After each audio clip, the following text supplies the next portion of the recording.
NYCHA residents have been put through hell.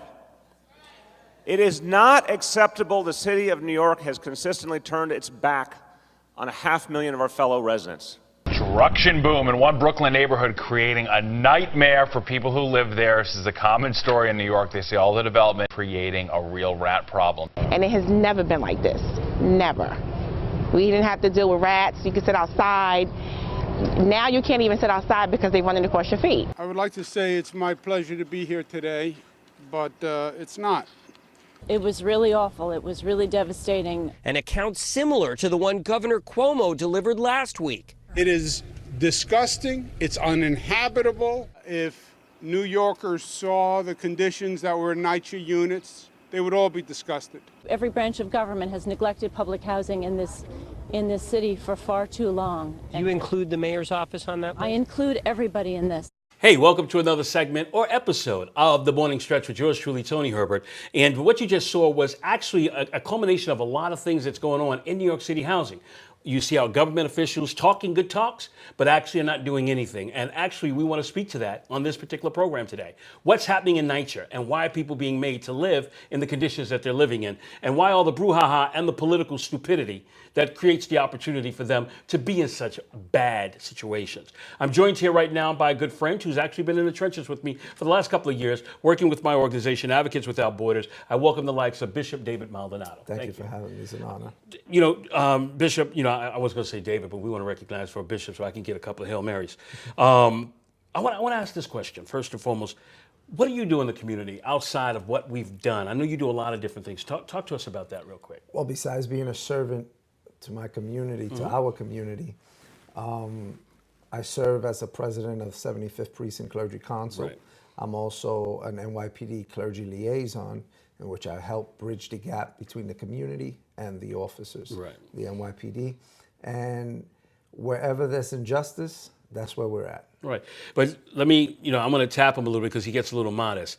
Your church also helps to feed the homeless. Yes, You sir. feed the hungry in the community. And outside of that, you work with us whenever you got an opportunity of time that we go out and we actually do the work in New York City Housing Authority to bring attention to the squalor that people are being made to live in.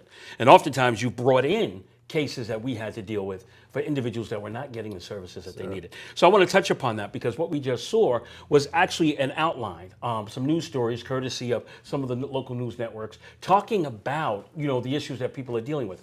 When did this go bad? What happened? And why are we dealing with such stupidity amongst our politicians dealing with this issue and trying to give people a decent place to live? I think that it was already bad. It's gotten worse. Right. Well, you're a product out of public housing. I mean, Yes, right sir. out of East New York. Yeah. Yes, sir. And this is what happens when people think about profit besides the people and not people over profit. Right. And now what's going on is that they have their hands in our pockets and they don't want, we paying rent and we also have to live under their conditions. Right. Not under the conditions that we are human beings and we're paying rent. Walk us through some of the things that you've actually witnessed inside the housing developments.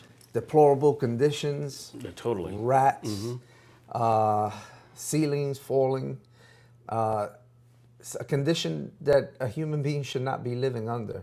And what has been some of the experiences with regards to trying to get people help? Wow. It's even harder to get help because no one wants to open up the door. No one wants to give an opportunity or go against NYCHA. I don't know what's going on. NYCHA apparently, when you go to certain people, is like the big monster. Nobody want to go against them. I don't know what's going behind the scenes. So that brings up this question. Who's at fault? Who's at fault are the people who are in position that know that the little people are living under these When situations. you say people, what people? Are you talking about elected officials? Are you talking about community folks? The elected officials. Right. And we also have a bit fault in that too, because we're comfortable where we're at and we should start getting up and do something about it. Right. See, one of the things I know that we worked on was, I think we walked into somebody's apartment in Bed-Stuy, and the young lady's apartment was falling off, the what is that, paint chips peeling? And then they had a gentleman who was about 70-something years old Yes, in the sir. bedroom, broke out from a rash and whatnot. And the phone calls that we made, it got some service because we put the pressure on. Yes. But what about those folks that can't make that phone call? I pray for them every day because at the end of the day, no one should be living in deplorable conditions. Nevertheless, you're paying for rent. You're not living there for free. And even if you was living there for free, no one should be living under those conditions. I totally agree. Now, do you feel that our mayor and or the city council have an obligation to make sure that the repairs are done? Let's stop playing the tit for taps. Let's just get the job done. Whether it's the mayor's fault, whether it's the commissioner's fault, somebody needs to step out and do something for these people. But these are the people that control the money.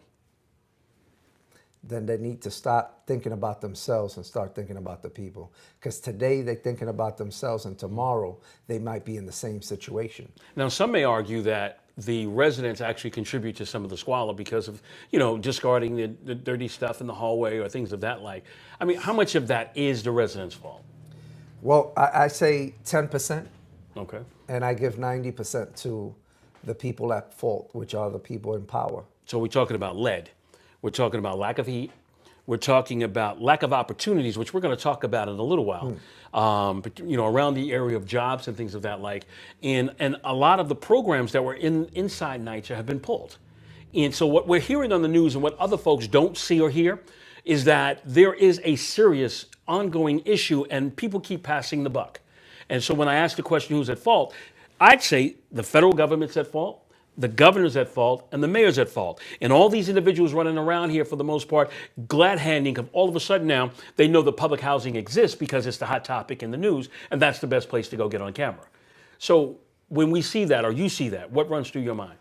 Well, it's funny that you say that because about a year or two ago that we were running through the projects or running through the developments, there was no one out there, no elected officials, None. no community leaders, no ministers, nobody to go attend to the people and hear or see how they're living. And now all of a sudden there's a wave that just woke up and you have everybody in the developments doing the same thing that was being done 2, 3, 4 years ago. Why now? Why now? What do you attribute that to?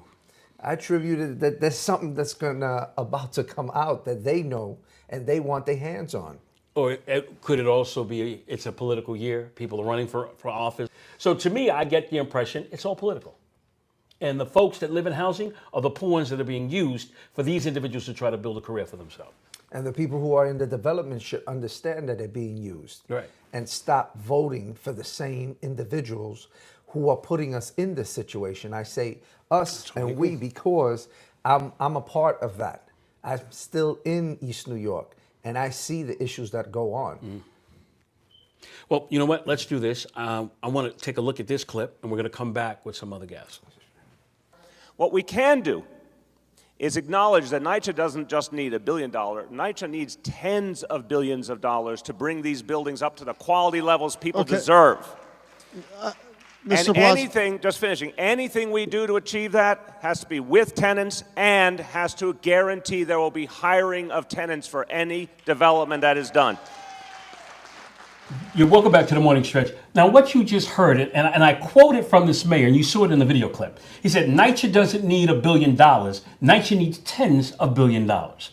I want to talk about that tens of billion dollars real quick, but also want to extend an invitation to Richie Torres, council member, and all those that really have an interest in this. Come talk to us. Let's have a conversation so that people can actually see what their elected officials feel and are doing about the circumstances people are dealing with living in New York City housing. But at this time, I'm actually joined by Adam Albatorio and Donovan Quinones of 700 Strong. Tell us what 700 Strong is. Well, 700 Strong is a community-based organization, and we have extensive construction knowledge and a complete understanding of the inner workings of NYCHA. And is it really 700 members? Yes. Oh, okay. Well, I know it to be true because I've actually had the opportunity of working alongside Jeff Ramos and you guys and whatnot, and we've talked about a lot of different things. And you guys actually get politically active as well. Yes, we do. So I do recognize that. But I want you guys to chime into the conversation and what have you, real quick. And I want to say this to you, Adam.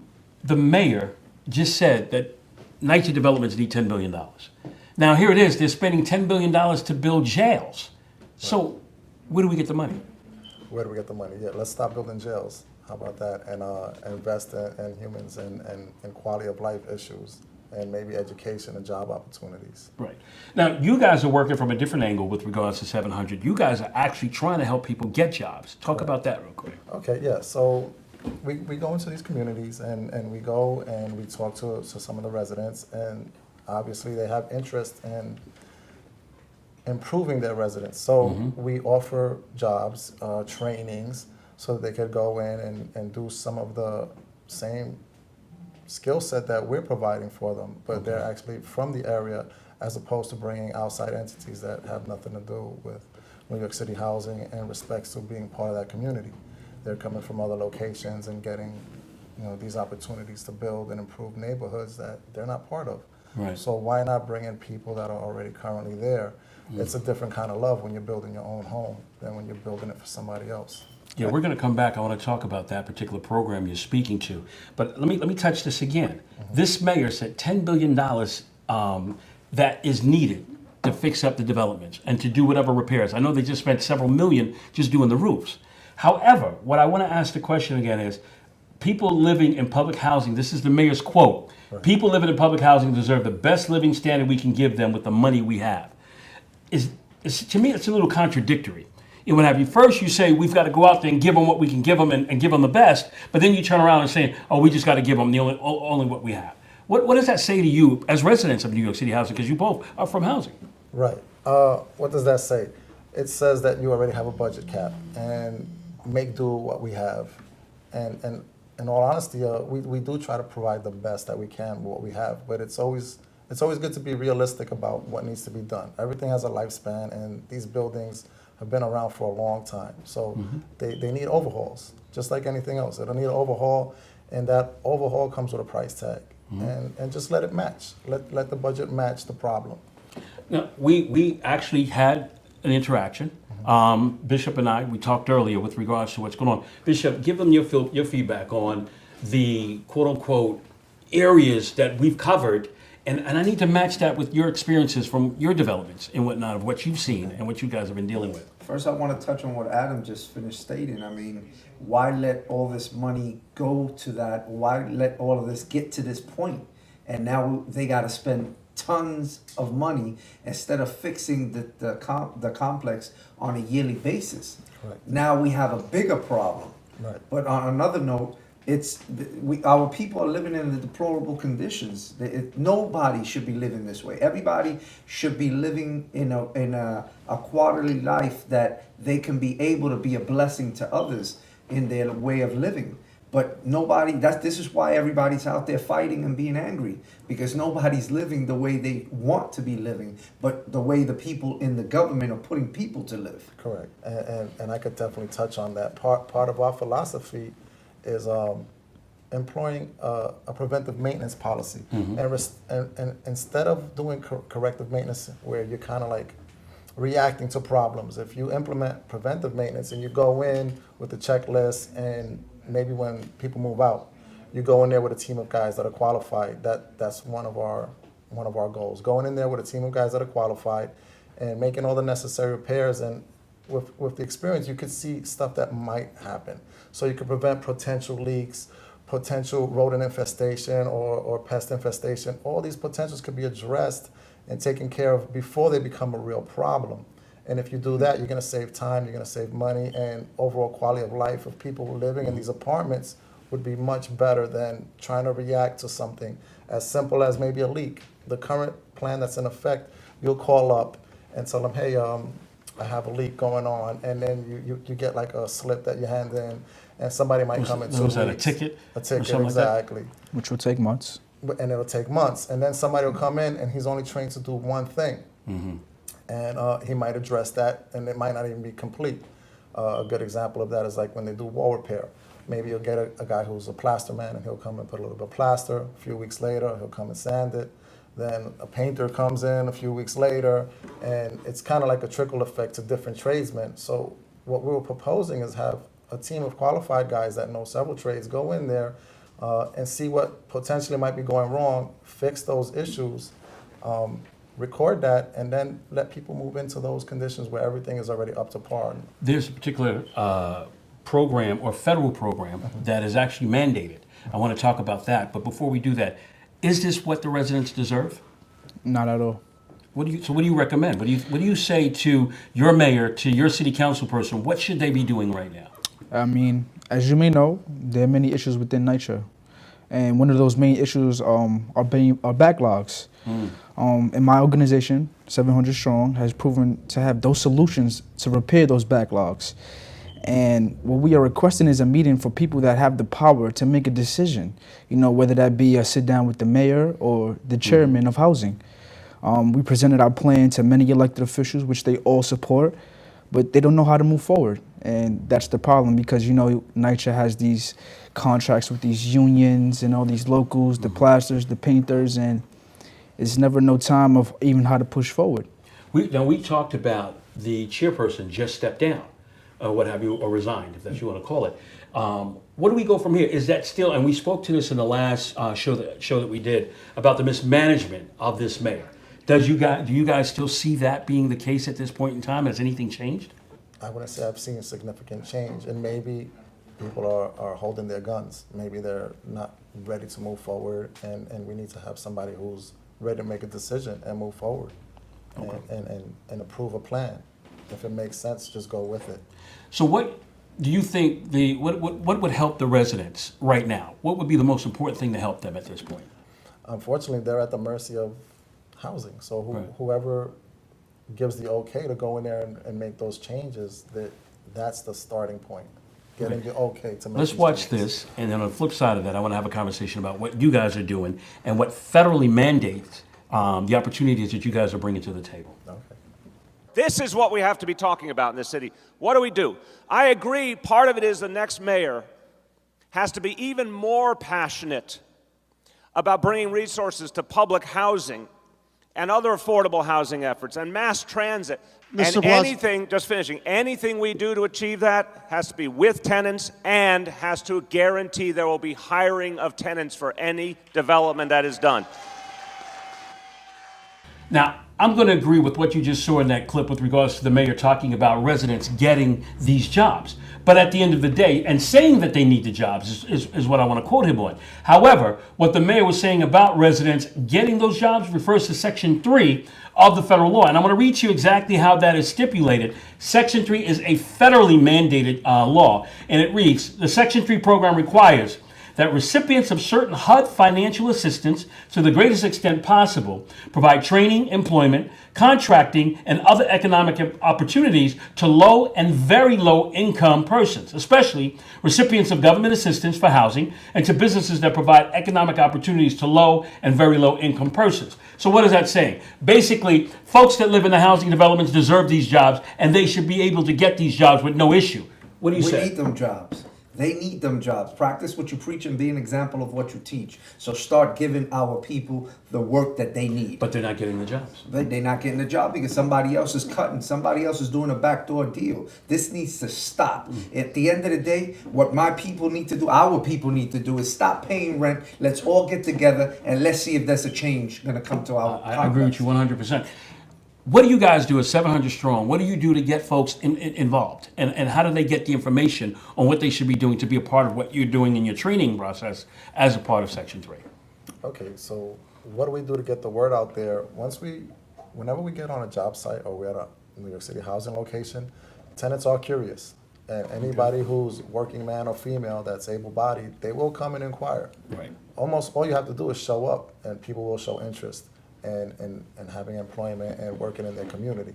So just by being there is a main way of recruiting and enlightening them as to what Section 3 is about and 700 Strong. So outside of that, we have a website, and we do attend some political rallies, and we'll go out there and we'll issue flyers, and we'll try to get the word out in that form. And I think those are pretty much the main ways, just from being around and talking to the community. And who better to let these residents of their own community allow them to change that? Right, residents speaking to residents. Exactly. It speaks directly to it. So again, now when they get this training, and this is just, I want to be clear, do they get certified or qualified for certain, carry certain credentials at this point once they go through your program? I would say that some jobs, some skill sets require certification. Right. So if you show aptitude towards a certain skill set, we'll send you to a school. So they'll go to like the fire department, and they might get issued some type of license for working with flammables, operating with gas. They'll get OSHA certified for anything where they need to learn safety measures, personal protective equipment, anything that's related to the job, safety-wise, or any kind of special certificate. If they show aptitude, they'll be guided in that direction. Is there a fee, or who pays for this? Okay, that I know of, I've done both. I've had it paid for, and I've paid for myself. So speaking for myself, I would say that could go either way. It's not really expensive, though. It's investing in yourself. Yeah, you're basically going to, it's a licensing fee. You go to the fire department for the most part. Right. Some of the OSHA classes might be pricey, and I tend to find that most companies, they cover you for the OSHA classes. Right, and there's free OSHA trainings too as well. So there's classes out here. Right, Yes, exactly. exist. And then there's some people that qualify for trainings, definitely. Veterans, people with disabilities, they qualify for certain things, so they'll be guided in that direction. Well, I personally want to say that I've actually experienced what you guys do and working closely with Jeff Ramos and everybody else over that side and Mike Preacher.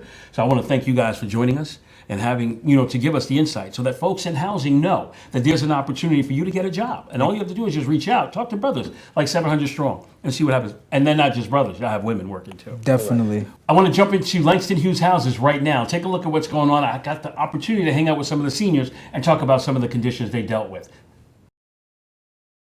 Hey everybody, how's it going? It's Community Advocate Tony Herbert, and I'm right here in the belly of the beast in Brownsville, Brooklyn. And have the opportunity to shoot another segment of our awesome show, The Morning Stretch with yours truly, Tony Herbert. We're going to go talk to some seniors about the issues here in NYCHA. Follow me. Let's go have a conversation. For you to come out and speak to the people. Oh, like go to the building and get the name of, like put in the building, all the people in that building come out. That building, this building, all come out in here for a meeting. And you do the speaking like that. I would love to. Well, he could set that up for you. Yeah, that's. And see, right now you could get more people opinion about what's going on. Okay. But a lot of people are scared to come out and talk. The rent I pay, I get hot water sometimes, and sometimes no hot water. I pay too much rent over there and not be sitting in the cold. I was cold this whole week. And every time you say something to one of them, they saying they fixing on the boiler. Yeah. But when I pay my rent, or the first or the second month, I'm not waiting for the boiler. And see, and they always saying they're gonna do this and do this. They don't do nothing. Nothing gets done. Nothing gets done. Had another family in Tompkins houses in one night, a family of 9. They actually had a hole in their ceiling in one night, and that was like about 2 weeks. It was like raining on them. Well, I just got to tell you, I had a whole year. You see how that wall, the big wall out there with that support? It was, when people have showers, she shower, it would come down in the bathtub. I never used so much Clorox to wash the tub out every day for everybody using. And I kept complaining and kept cleaning. And they kept on the job. I went downtown. Well, it was a mess there. Look, they gonna live like kings and we living like homeless. We are homeless. What you say? We're just in out on the street. We just got a foundation because over. this is the effect of individuals who are advocating for the inmate. And we're sending people to jail and making them comfortable. So in other words, I'll go out there and commit a crime. I'm good because I know I'm going to live better than I'm living in New York City house. So that's why people go out there and commit crime and go out there. They probably open the door if you got a person from United Church or you got an identical left. Yeah, that's how. I'm gonna go with them. I'm gonna go with them. So they said they want to do a survey. Yeah. So I said, survey? I said, I never heard nobody. They did a survey on me but and they my didn't have no building. identification. That man The ladies came to my door. The man They had ID. I was in it by myself, so I was. Because I have a big hole under my sink. Yeah, I mean, there's a lot of rules and regulations with regards to who could be in housing and all of that stuff. But the key element right now is holding, not just saying to them, we want cameras. Where's our resources? Where's the job for these young people so they don't have to sit in these hallways and Thank you. Where are those opportunities? They don't have that no more. And then the other problem you have is there's a lot of construction going on in housing. And the bottom line is that this city has also negated the fact that they have a responsibility to ensure that the residents get those jobs. Oh, yeah. And whatnot. But the jobs are not coming to the residents. And whatnot. These are the construction jobs working with Section 3 is what they call it. And They're not giving it to them. it's a federal compliance that made it possible for folks who live in housing or in a area similar to this, that they have first dibs at those jobs. And those jobs pay $40, $50, $60 an hour. The construction job, but they're not getting, they work part-time and they don't call them back. But all down they trying to make money now, everybody. They sent a letter out in the mail, like a letter yesterday. and they said you had to send out to put it in your lease. Okay, about smoking on it. Smoking, yeah. And they said if you smoke with so many feet within from the building, they'll give you a fine towards your rent.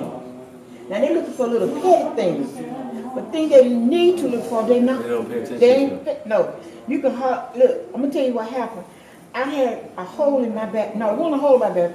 Water was coming up top of my bathroom. So ever since a whole year, the guy come out there and knocked a hole in my wall. And he didn't plaster, he put a paper there and the water come down. Then I started having problems with mice. Because they come out that big hole in there. It took them almost a whole year to fix that bathroom. I went downtown to the courthouse and I told her, I'm not paying no rent. You do what you want to. I took a picture and kept it. And he told her he'd give them a certain time to fix that hole. And they come and they plaster that hole up. I have pictures of it. And do you know water, you can still see it bubbling up now. He said, next time it falls, don't call it, come back to me. He said, I guarantee a person will take care of that. He said, that's been going on for too long in that apartment, for almost a year. That's why they call them slumlords. The houses. It's the biggest slumlord. Slumlords. Yeah. But they want their money. Slumlords. If I pay $2,000, they go there $335 Wow. a month. And I got a letter, it's gonna go up. And everything something go broke, they take their time to fix it. They ain't fixing nothing. You call, they say you call that 707 number, they speak to you when they want to, they put you on the phone for hours, and they hang up on you. Well, I'm gonna give you a number where you can actually But go I have through a it and whole nobody other will hang my up. sex. Cyprian Okay. can give you my direct number. Okay. Anything I can be helpful with, feel free to give me a call. Work out the year, but you set up a meeting over here. Our person go to the door and knock each door. With this walk She in. will do it. I go to them and tell them, you got a problem, don't complain. Sure, you got a complaint, don't want to hear it. Bring it out here so you can bring it to them.